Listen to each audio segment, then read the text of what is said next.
Guys, how is everybody doing? And welcome to my very late review of Kung Fu Panda 3.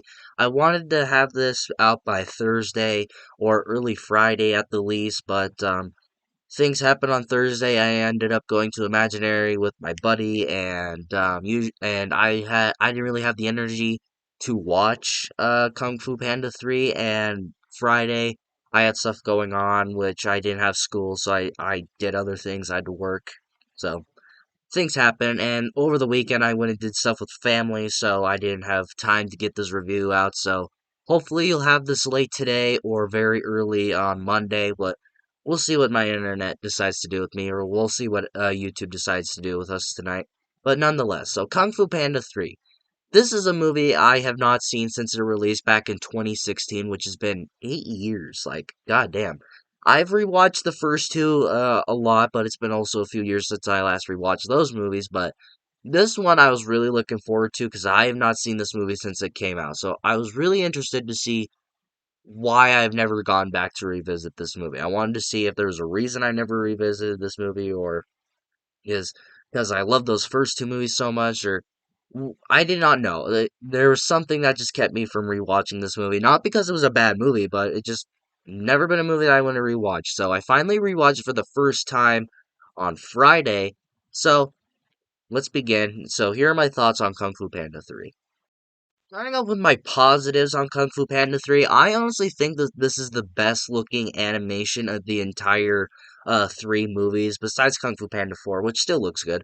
But I would argue that this probably looks like the cleanest and the best looking. Now, I was really mixed on the animation in the first movie, which, not bad animation, just on today's standards, it just it kind of looks dated, but at the same time, it doesn't really. But to me, I honestly believe that this is the best looking Kung Fu Panda movie. But again, that's not saying a lot. They all look great, but out of the three, I would honestly say this looks the best. It looks the cleanest. It like has the most. It has like the smoothest animation, kind of. It makes like the fight sequences look better, and like kind of like the visual side kind of look better too, kind of. But especially when you go into the spirit realm of this movie, kind of like that kind of animation there was beautiful, kind of shit like that. But yeah, not saying that the animation in all these movies are bad. I just honestly think that this is just the best looking Kung Fu Panda movie. Something that I liked about this movie, and it has like Poe growing throughout as the Dragon Warrior, to where there's something that I really like about this entire franchise. Like the first Kung Fu Panda movie, it had him becoming the Dragon Warrior, training, and then you had the second movie about him learning about inner peace. But then in this movie, he's kind of becoming the new Shifu. He is becoming now the trainer of the Furious Five, and as we see in the fourth movie, he becomes kind of the Master Oogway in a way. He tries to select the new Dragon Warrior, but in this movie he becomes the new Shifu, where he trains the Furious Five, where he becomes a trainer, and which comes along at the final end of the movie to where he trains the other pandas, he trains his father, and all these people like how to fight and kind of do kung fu in a way.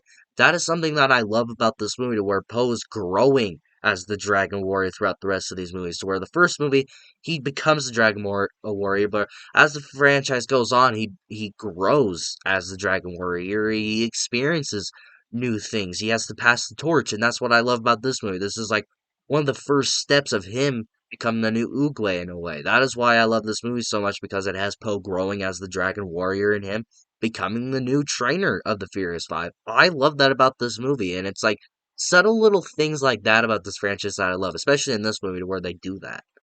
My next positive is the villain of this movie, General Kai. Now, I honestly still prefer Lord Shin and Tai Lung, but General Kai is a very interesting villain. And is a villain that I've always loved. J.K. Simmons voices him, and he's great as always. He every time I hear him do voice acting now, I always think of Omni Man, which for good reasons, obviously.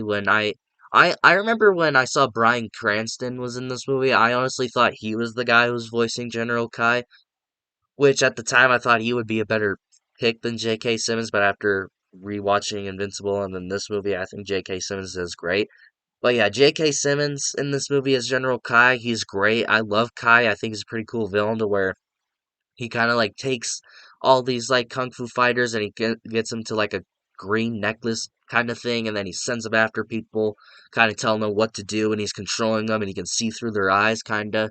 And he's a pretty cool villain. Something that I really like about General Kai too, and this reminded me a lot of Kratos from God of War, was his little blades, and he would always do this. That always reminded me of like Kratos from God of War with his blades of chaos, because every like especially the way the blades look, they look like his blades of chaos, kinda, and the way they're on chains and wrapped around his arm and his wrist. A lot of Kratos there. You can't prove me wrong. I'm sorry, you cannot give me an excuse that doesn't look like Kratos from God of War. I will fight you over it if I have to. But yeah, General Kai, he's a cool villain. I do think he's the weakest out of the first three movies, but that's still not saying much. If your weakest villain is in the third movie, but still a really badass villain, that's saying a lot. He's a great villain. I think he's a pretty tough villain. I think this might be like the toughest villain, kind of. I don't think he's the most frightening or biggest, kind of. I'll always side with Lord Shin. Lord Shin is my favorite. I don't care what you say. But yeah, General Kai, J.K. Simmons, he blows it away as always. I think General Kai is an interesting villain.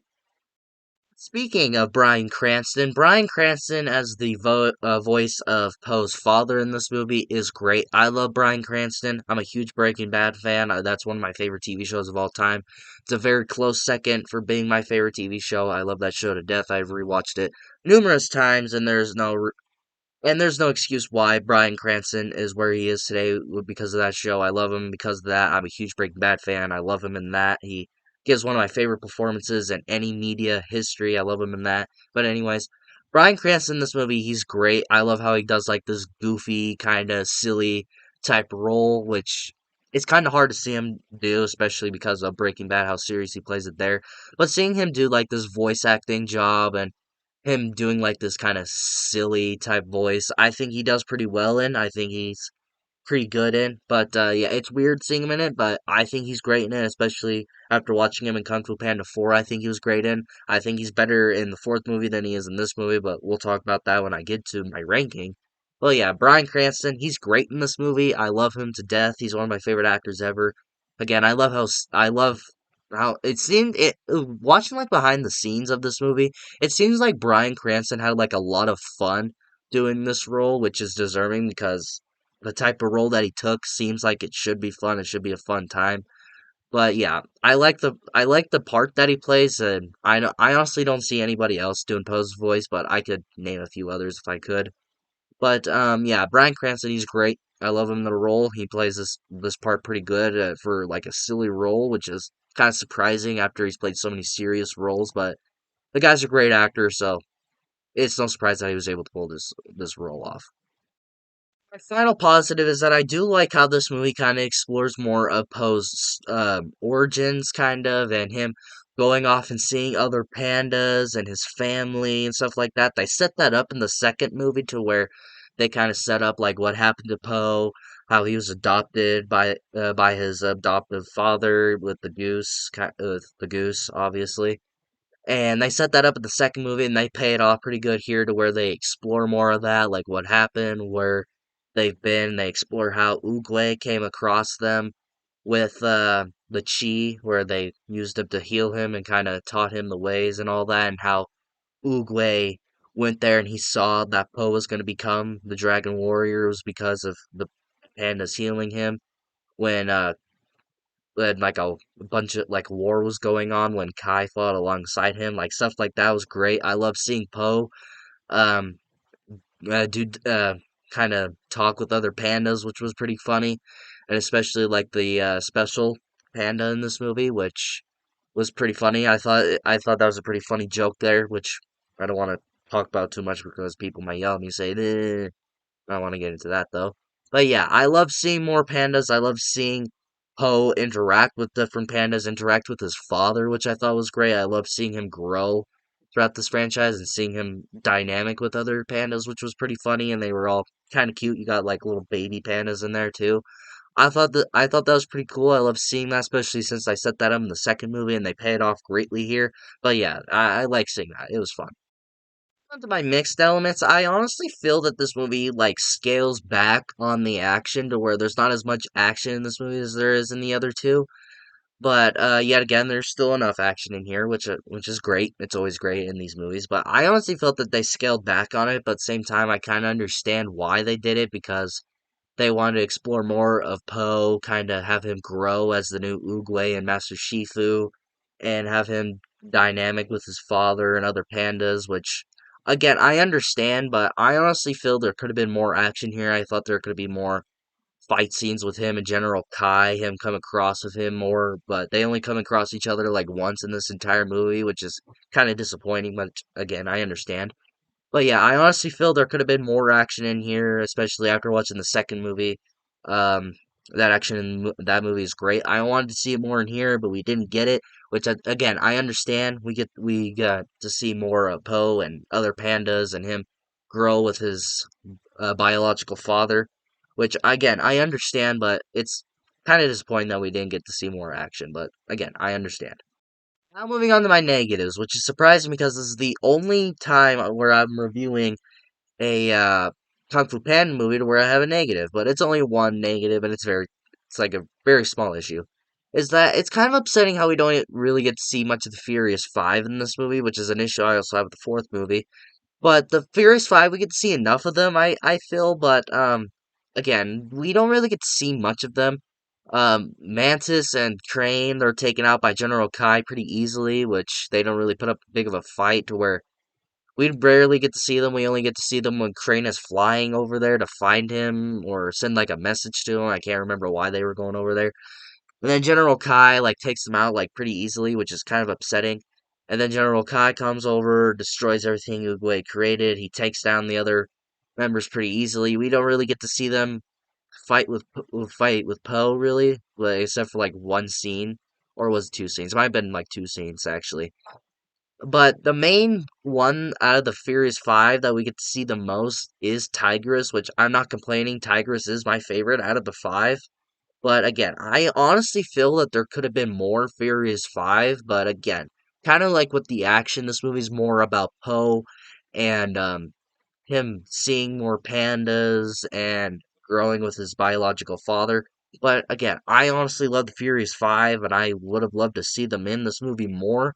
But I'm glad we got to see them as much as we did. But I honestly feel we could have got to see them more. But eh.